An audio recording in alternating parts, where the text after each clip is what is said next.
Digital singularity was the theme of the 2014 Digital African Conference held in Lagos, Nigeria's commercial capital.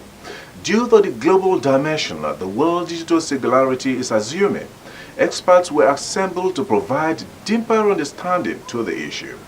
The forum paraded speakers from across Africa, USA, and Asia to throw more light on it and profile ways Africans can become active players in the digital world. The digital revolution sweeping across the world now is ascribed by analysts as one of the best things to have happened to mankind. Permeating all areas of our lives, information and communication technology has transformed societies and nations. It has become a critical element of measuring growth and development. However, in Africa, its use and growth is still at its infancy. This is perhaps why experts at the 2014 Digital Africa Conference say attaining digital singularity is key for Africa. We are going to see how Africa could seamlessly work towards technology singularity as is being advocated and championed today by some futurists. We are going to see how Africa can brace up and face what ultimately is becoming a reality. May I take us a little into what the future holds for mankind? How technology is bound to change the face of the human race. A long time ago, a renowned British mathematician born into a Polish Jewish family, Ivan Jack, aka I.J. Good, asserted that if machines could even slightly surpass human intellect, they could improve their own designs in ways unseen by their designers and thus recursively augment themselves into far greater intelligence. There's no doubt about it that any economy tends to grow on the platform of something. And you're finding increasingly that the whole concept of information technology is what is redefining the world. In fact, it is what has helped Africa to leapfrog to where it is today. And the example I give is one that is probably overstretched, and that is that of telecommunications. We know where we were about 4, 5, 6, 7, 8 years ago, and we know what has happened to us as a result of information technology from a telecommunications point of view. And you find that today telecommunications seems to be the means through which we are receiving the benefit of information technology. Today, when we look at the typical phone that we hold, it is doing a lot more than communicating. It's now storing information. We can activate all kinds of things, and various things can be done through the power of the telephone. So definitely ICT is a very, very important part of our economy. It affects every aspect of the economy. The speakers went beyond the theme to security, enterprise and youth innovation. This, according to them, will open Africa to the knowledge world and provide her citizens requisite skills to be competitive globally. Whatever you do on the internet is somewhere, whether you delete a file, whether you try to hide the file, encrypt the file, delete the file, the information is somewhere. Some government agencies, they have access to it, okay? And advanced attackers, they have access to them, right? So one of the things that I do, or my team does as the research, is basically looking at going to eBay, buying old technologies, whether it's ATM machines, whether it's some mainframe systems, and basically said, oh, this technology was used 20 years ago, and I wonder what is in it, just for research purposes. It's fun. Staying focused and fighting whichever way you call it is a very, very serious business for me, especially for startups. If you come up with an idea and you have a vision and you believe that it's going to work, you believe you are going to be able to generate revenue, generate employment, add value,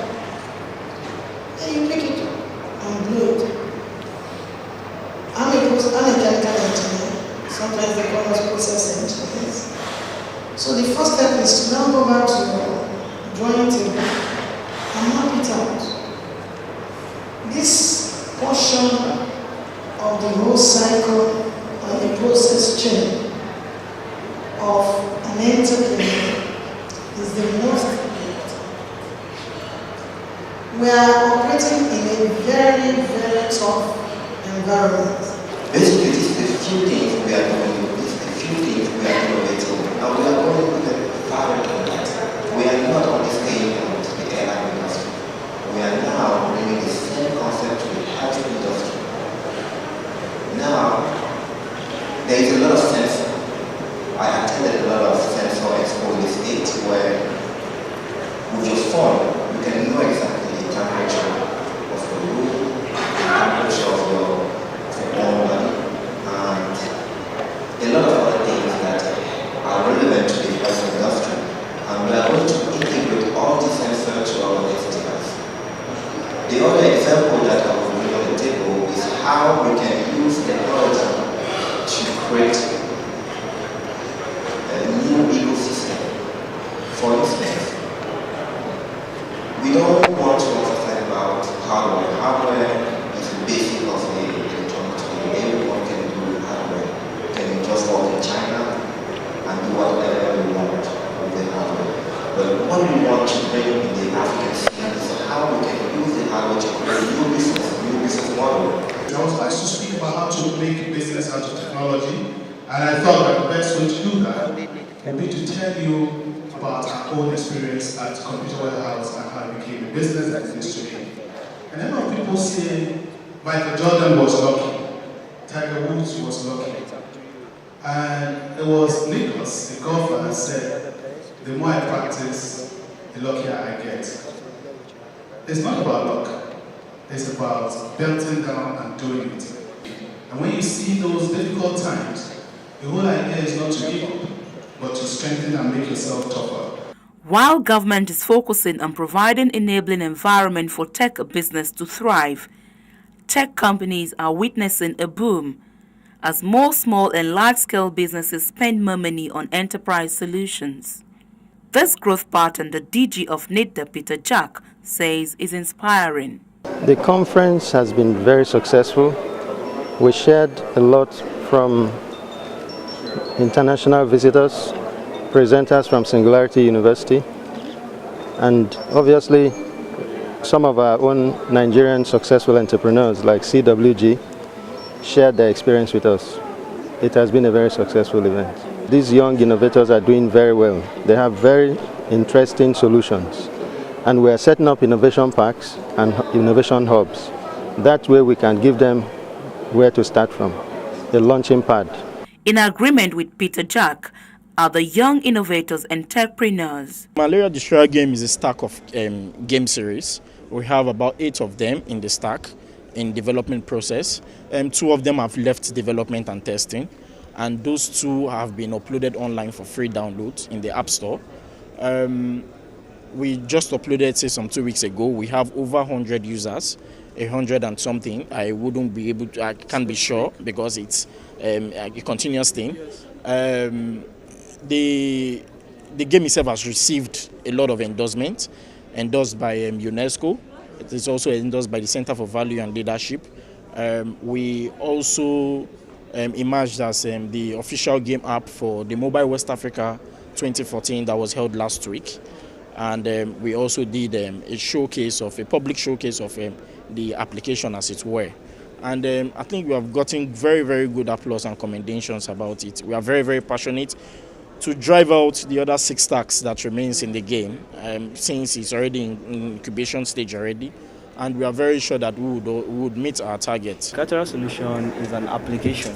It's an application that makes an early detection of cataract, because we discovered that the major reason why people are going blind every day unknowingly is this cataract. Okay. And this cataract is a cloudiness of the lens in the eyes, which prevents clear vision, and if not properly taken care of, will lead to total blindness of the eye. So in Nigeria, we believe that a lot of people in rural area doesn't have access to smart device and doesn't have access to the test. So, and besides, the materials available to carry out the test are very, very expensive. And we discovered that a lot of people in rural area are having this problem. So what are the causes of the problem? It's because of their level of illiteracy.